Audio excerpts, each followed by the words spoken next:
Hi friend, welcome back to my channel. मैं हूं प्रदीप दुबे। तो आज हम आपको इस वीडियो में आपको बताने वाले हैं कि अगर आप बैंक का पैसा नहीं पेड कर पाए और आप डिफॉल्टर बन गए, कंपनी हो चाहे बैंक हो, तो बैंक कितने टाइम बाद आपके ऊपर लीगल एक्शन लेती है और कितना अमाउंट आपका होना चाहिए और किस हालात में आपका जो लोन है वो माफ हो सकता है बैंक और कंपनी की तरफ से। तो पूरी इंफॉर्मेशन आपको इस वीडियो में मिलने वाली है। मेरा आपसे रिक्वेस्ट है आप इस वीडियो को शुरू से लेके अंत तक वॉच करना। चलिए शुरू करते हैं।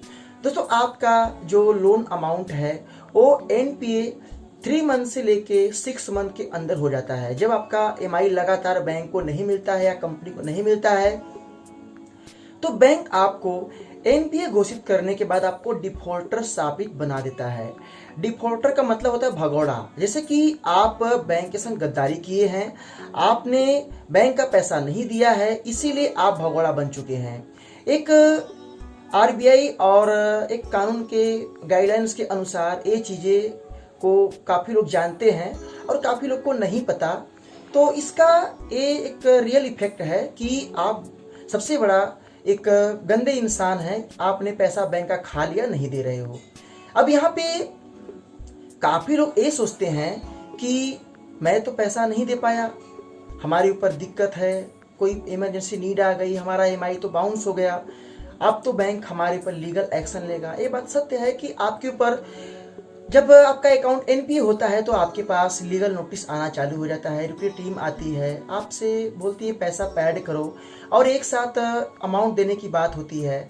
अब यहाँ पे डिसाइड ये होता है कि अगर आप एमआई फिर भी नहीं देते हैं तो बैंक आपको लास्ट ऑप्शन देता है, आप मुझसे सेटलमेंट कर लो। अब मान लो अगर आप सेटलमेंट भी नहीं करते हैं और चाहते हैं कि मैं पैसा पैड ही ना करूँ, तो यहाँ पे क्या होता है कि बैंक का जो अमाउंट है वो अमाउंट डिपेंड करता है। वो अमाउंट किस प्रकार का है। आपका अमाउंट अगर बड़ा है, मान लो अगर 15 लाख, 20 लाख, 30 लाख रुपए है, या आपका कोई बिजनेस लोन है, वैसे भी आपको अनसिक्योर लोन और सिक्योरिटी लोन में आपको, जैसे कि अनसिक्योर लोन में बड़ा अमाउंट मिलता भी नहीं है, 2 से 4 लाख 5 लाख के बीच में मिलता है। और अनसिक्योर लोन में आपको सिक्योरिटी लोन में आपको बड़ा अमाउंट मिलता है, जितना आप चाहें प्रॉपर्टी लोन में मिल जाता है। तो अगर आपका अनसिक्योर लोन है तो अनसिक्योर में बैंक के पास 2 ऑप्शन है।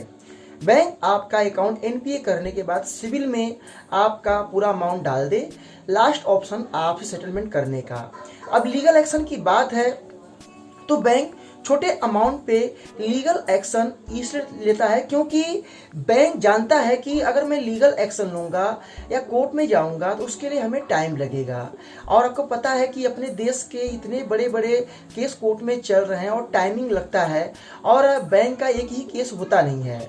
आप सोचते हो कि मैं बैंक का सबसे बड़ा मुजरिम हूँ और मैं इतना पैसा खा के बैठा हूँ, आपके जैसे पता नहीं कितने लोग हैं और सभी लोग यही सोचते हैं कि हम तो पैसा बैंक के खा के बैठे हैं और हम डिफॉल्टर बन गए। बट आपकी सोच गलत है। आपने बैंक से एग्रीमेंट किया, आपने बैंक से लोन लिया, आपके पास पैसा नहीं है तो बैंक आपको सेटलमेंट का लास्ट ऑप्शन देती है। कुछ बैंकें नहीं भी देती है। अब यहाँ पे अगर आपके संग ऐसा होता है, कभी आपका पैसा नहीं है, दिक्कत आ गया है और आप चाहते हो कि मेरा लोन माफ हो जाए, तो लोन आपका 2 ही हालत में माफ होता है। बैंक आपको लीगल नोटिस देगा, आपके पास सिक्योरिटी टीम जाएगी, कॉलिंग आएगा, सब कुछ होगा। और अगर सब कुछ करने के बाद फिर भी पैसा आप बैंक का नहीं देते हो तो लास्ट ऑप्शन में बैंक आपके सारे अमाउंट को राइट नॉप कर देता है, बैंक सिविल में डाल देता है और वहीं पे आपका जो मैटर क्लोज जाता है। अब जब भी अप्लाई करोगे तो न्यू लोन आपको तो मिलेगा नहीं, बट राइट नॉप समझो कि आपका लोन एक प्रकार से क्लोज हो गया। ना उसमें कुछ दिखेगा, ना कोई नोटिफिकेशन आएगा, आपके सिविल में डाल दिया जाएगा। तो यहाँ पे काफी लोग ऐसे होते हैं जो लोन न भरने के कारण आत्महत्या कर लेते हैं, मरने के लिए सोचते हैं। तो ये आपकी सबसे बड़ी गलती है। आरबीआई कहता है कि अगर आप किसी कंपनी, किसी बैंक का पैसा नहीं दे सकते हैं तो जितना अधिकार बैंक को हमने दिया है उतना अधिकार आपके पास भी है। किस रीजन से पैसा आप नहीं दे पा रहे हैं, क्या कारण है, आप उसके लिए पूरी तरीके से आप आरबीआई को कंप्लेन फॉर्म भर सकते हैं। उनके नियर बाई किसी भी ऑफिस में जाके आप वहां पे अपनी प्रॉब्लम बता भी सकते हैं। और आप जो है इसके खिलाफ अगर बैंक आपको अधिक परेशान किया तो कंज्यूमर कोर्ट में भी आप जा सकते हैं। बट दोस्तों मैं आपसे रिक्वेस्ट करूंगा कि आपको ये सब चक्कर में पड़ना ही नहीं है। अगर आप सेविंग मनी करके पैसा इकट्ठा करो तो पैसा हमेशा पे काम आए। दोस्तों हमारे देश में काफ़ी लोग ऐसे हैं जो सिक्योरिटी लोन ले लेते हैं, अब बिजनेस डूब गया तो उनकी जो प्रॉपर्टी है, उनकी चीज़ें उनके नाम का वो बैंक अटैच करके वो सिक्योरिटी लोन है। तो एक बात याद रखना, अगर आपका अनसिक्योर लोन है तो अनसिक्योर लोन में बैंक कुछ टाइम, कुछ साल, कुछ महीने वेट करने के बाद अगर वो अमाउंट बढ़ता जा रहा है तो वो अमाउंट आपका राइट नाउ बैंक कर देता है।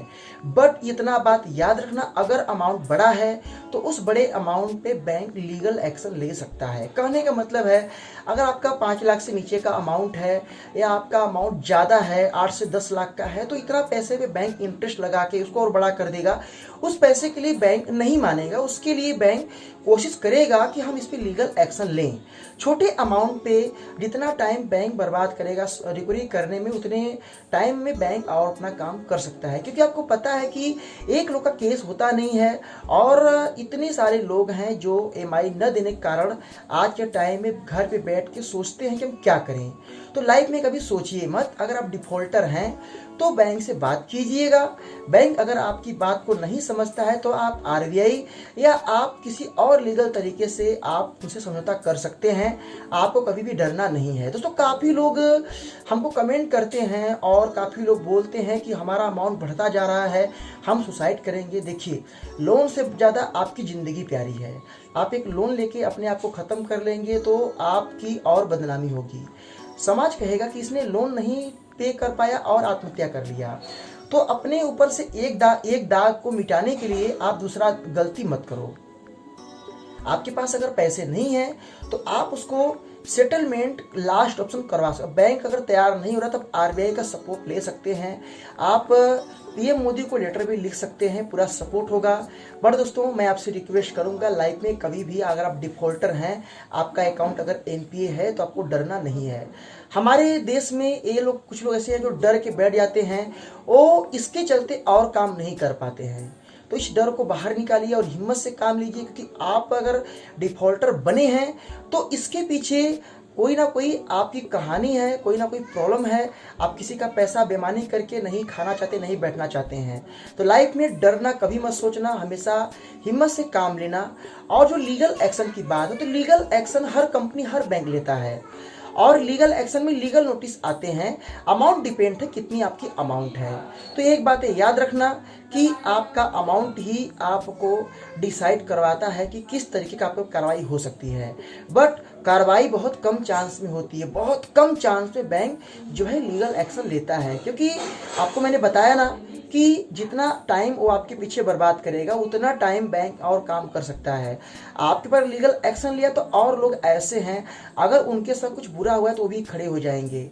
इसलिए बैंक सारी चीज़ें सोचता है, क्योंकि वो बैंक है, हमसे कई गुना ज़्यादा उनके पास माइंड है। तो आप ये बात को समझ चुके होंगे। तो कभी भी अगर आप EMI नहीं दे पा रहे हैं या डिफॉल्टर हैं तो धीरे धीरे EMI पैड कीजिए, बट अपने दिमाग में जो टेंशन है ना उसे बाहर निकालिए। आपका टेंशन आपके लिए और खतरनाक साबित हो सकता है। तो यही मेरा वीडियो बनाने का मकसद था। अगर आपको वीडियो कैसा लगा इसे लाइक कर देना, शेयर कर देना।